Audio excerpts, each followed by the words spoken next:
Hello and welcome to the March to Independence. I'm Steve Friedman, your host. I'm a parent, an author, and an advocate for the Down syndrome community. And I'm excited to share with you some really important steps for independence for our individuals with Down syndrome and their families. So I must admit, I was planning to sit out here outside and enjoy a nice balmy winter day here in Texas.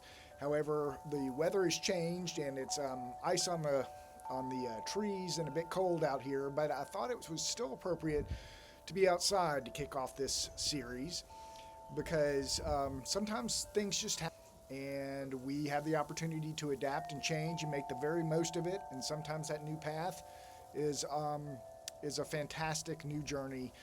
And I think as families with Down syndrome, we can probably all relate that we're on this fantastic journey. It may not be what we expected, but there are lots of opportunities and possibilities for us and for our families and our loved ones. And so that's what this series is really about, is how can we make those opportunities reality?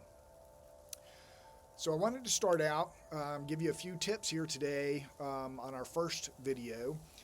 Starting out talking about independence in particular. So independence is different for everybody in general, and certainly for our loved ones with Down syndrome. We all have different capabilities, interests, fears, and dreams, and so that is what forms that view of independence.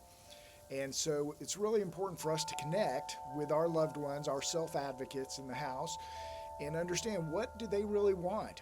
And they have ideas. We just might have to spend a little bit of extra time digging into it and asking them and observing, but they have ideas of what they really want.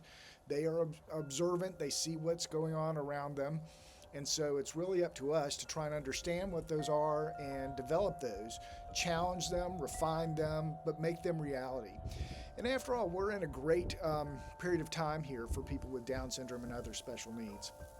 The opportunities have really changed. We're a generation of possibilities now, as opposed to, not that many decades ago when the lifespan was much shorter, when the opportunities were much more limited. But now people are working, they're going to school and colleges, they're living independently, lots of opportunities. And so it's really important for us as parents and supporters to have a mindset of opportunities and really invoke that into everybody that we work with and live with, including certainly our family members.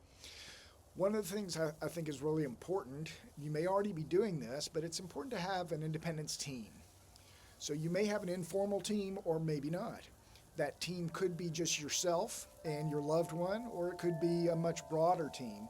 But consider people on your team to be your family, your extended family, special people that come into your life, teachers, doctors, therapists. It doesn't have to be all those people. It could be very small, but you want that team to really include people that love and care for your loved one, that have unique perspectives, and so they really can help generate ideas, problem-solving approaches that will be helpful for you in your journey, as well as just to provide support for you, because this is a journey of ups and downs throughout life, and we need all the support we can get. Who's the most important person in your loved one's independence plan? It is your loved one. It's critical that they are the captain of your independence team. So that team is not there to generate the path forward. It's there to really listen and understand what the path forward is for your individual. What do they want? And then to support that and create that for them. And so creating that team that is all in on that goal is so important. The other aspect I'll leave you with today is an independence plan. So our daughter is 28, Gwendolyn. She's on her own independence journey, and she's doing a fabulous job. Certainly there are things along the way that we wish we had known earlier on, and so we've had to learn and adapt and accelerate over the years, and I wanted to share some of those learnings with you along the way during this series. And one of the most important things is to have an independence plan. So that independence plan will really help to be aware of what's ahead. So it could be things that you need to do now, or it could be things that you need to just ponder that could happen years or decades later. but to really understand what those opportunities are and to prepare for them. It's surprising, but there are many items that you need to know now, regardless of whatever the age is. Financial and legal issues are important. They're critical. It could cost hundreds of thousands of dollars, and it could cost a lot of the benefits that your loved one is qualified for if you're not aware of those things. People with Down syndrome have certain health risks as children and as adults. So being aware of those adult health risks, being prepared for those, and trying to manage those as best we can is really important. And being aware of that and having your medical team be aware of that at an early age is really helpful to be prepared. So an independence plan has many aspects, and it's important to think about those in advance and prepare for those. So what I wanted to leave you with are three different ways. So what I wanted to leave you with are three different ways that you can continue to learn about this journey for yourself and your loved one. First of all, join the website. So there are three different ways that you can continue to learn. First, you can join our website, beyonddownsyndrome.net. And when you do subscribe, you get a free independence plan worksheet. So you can download that worksheet, you can adapt it, modify it, update it, share it if you wish.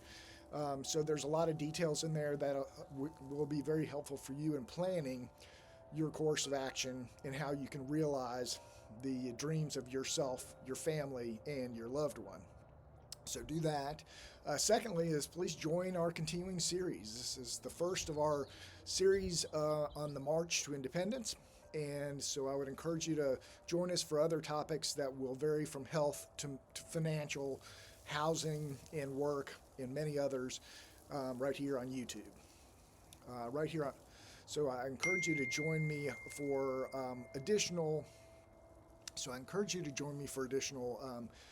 videos in this series on my YouTube channel. Thirdly, if you are looking for more information, check out my latest book. It's called The Essential Guide for Families with Down Syndrome, Plans and Actions for Independence at Every Stage of Life. You can get details on that on my website, beyonddownsyndrome.net, or you can look it up on Amazon and pick up your paperback or ebook at your convenience.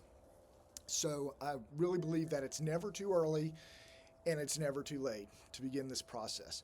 There are many things we need to know from the earliest of ages, but even if we find ourselves perhaps a bit late and our children are in their 40s, 50s, or 60s, there's things we can do to help improve their quality of life and help them achieve what they're looking for in their own life. So please join the Independence Plan. Take the march so please join the March for Independence, and I look forward to seeing you at our next video. It's getting a little chilly outside, so I'm headed inside. Take care.